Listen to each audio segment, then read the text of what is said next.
নমস্কার, সময় কলকাতায় সবাইকে স্বাগত। সময় নিউজ নিউজ সঙ্গে রয়েছে আমি পায়েল। চোখ রাখবো বিস্তারিত খবরে।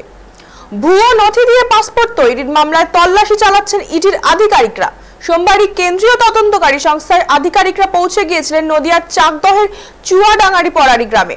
আর মঙ্গলবার ইডির একটি দল পৌঁছে গেল খড়দহের একটি ব্যবসায়ী আবাসনে। জানা গিয়েছে এই আবাসনে থাকেই মনোজ কুমার গুপ্তা।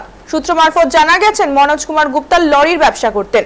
এছাড়াও এই ব্যবসার আড়ালে জালি পাসপোর্ট তৈরি করতেন বলেই অভিযোগ। এই মুহূর্তে আমাদের সঙ্গে টেলিফোন লাইনে রয়েছে আমাদের প্রতিনিধি সৌভিক সান্যাল। সৌভিক, কি জানতে পারছো ওখানে?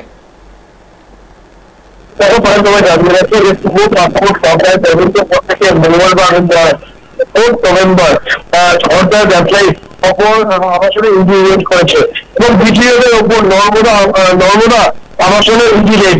এই আবাসনে থাকতেন মনোজ কুমার গুপ্তা। সূত্র মারফত খবর পাওয়া যাচ্ছে মনোজ কুমার গুপ্তা লরি ব্যবসা করতেন।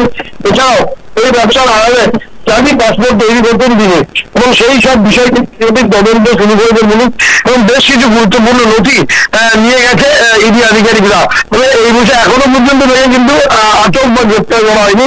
তাকে জিজ্ঞাসাবাদের জন্য প্রক্রিয়া চলছে এবং আগামী দিনেও আবারও তাকে ডাকা হবে বলে মনে করা হচ্ছে, এমনটাই ইডি সূত্রে খবর। অনেক ধন্যবাদ সৌভিক আমাদের সঙ্গে থাকার জন্য। যেমনটা আমাদের প্রতিনিধি জানালেন যে আটক হয়েছে তার নাম মনোজ কুমার গুপ্তা। তিনি লরির ব্যবসা করতেন। এছাড়াও ওই ব্যবসার আড়ালে জালি পাসপোর্ট তৈরি করতেন তিনি।